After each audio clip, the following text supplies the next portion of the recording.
Hello everybody, this is a quick video. I'm sorry I did not post in a while. I got sick from COVID-19 and I'm still recovering, and boy, the disease to young people is not that dangerous, but it can get pretty tiring and pretty frustrating sometimes. I just wanted to give my quick 2 cents on a cheap soldering iron like this. This is not actually a soldering iron, this is a soldering station, and it's temperature controlled. It uses mains voltage triac controllers that, yeah, you can find those circuits anywhere. I'll probably post one right now on the screen. This soldering iron is amazing, and the beautiful thing is it's only 17 bucks. It holds the heat very well. You can actually unscrew this plate down here by pulling these rubber legs off, and you can calibrate it if the temperature is not quite what it's showing, because as you can see it's showing from 150 to 450 C. You're probably never going to use 150 C, but 300 to 450 needs to be accurate, so I recommend that you calibrate it. It's not that big of a deal. Oh yeah, by the way, the reason that the handle is all taped up is because this rubber part slips off the handle too easily, and I just wanted to prevent that. It didn't break, nothing happened. The only thing I don't really like about the soldering iron is the iron itself, not the station. The station is awesome. Is that it comes with these ceramic C-tips. They're getting increasingly difficult to find on the internet, and that is a problem in my opinion, because if I can't order them on eBay or AliExpress or something like that, then yeah, that's a problem. It comes with this holder, a stand, which dissipates excess heat, which is good. I like stands like those, and it comes with this sponge, but I don't like these sponges. I like those brass cleaners, so I'm probably gonna pull the sponge out and put the brass cleaner in. You know what? Let me do it right now. There's the brass cleaner, so I can clean the tip.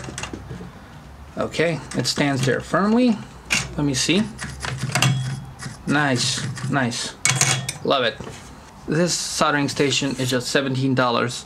I recommend it to anyone who doesn't want to spend a fortune on soldering stations, because good quality soldering stations can be expensive, and this is absolutely the best quality you can find for just 17 bucks. I've used it for 4 months.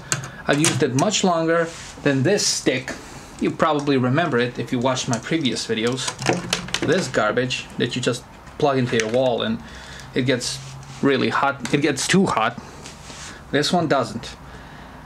The only downside, the only thing that I think that's a problem is that this station doesn't really have a standby mode. You know, where the soldering iron is turned off when, for example, no motion is detected or something like that. Maybe that's a millennial in me talking, but you know, I really like the idea of it gets hot right away. It gets hot in about 5 seconds. You do what you need to do. You solder something and you put it back, and at some point it just turns off. That doesn't happen here. If you know how triac works, you know that it actually nullifies part of the sine wave. So the soldering iron, or actually the soldering station itself, doesn't turn off at all. And that can get frustrating because you're gonna have to turn it off between sessions, which can sometimes defeat the purpose of having a soldering station, because the purpose of having a soldering station is you turn it on, it's not plugged in, that's why it's not turning on. You turn it on and you let it sit on your table, then you prepare the surface, prepare the components, get it, it heats up in a few seconds. Let's give it 10 seconds for or something like that. You solder what you need to, yada yada yada. You clean it, you tin it, you put it back. Done. It should be easy as that, but for that you're gonna have to cough up a lot of money. Oh yeah, I'm sorry, excuse the cable mess from everywhere. Those cables are actually dispersed throughout the table, but I pushed them into one corner so this soldering station will have the center stage. I'm not gonna demonstrate how it works because I've already posted videos where I try to solder SMD components and similar things. I'm going to post a repair video that I've recorded. It should be up in a few days. I would love to have one day the stations like Hackos, for example, where they don't have a heating element, but the whole metal part is the heating element, because those soldering stations are really the future of hobby electronics or electronics in general.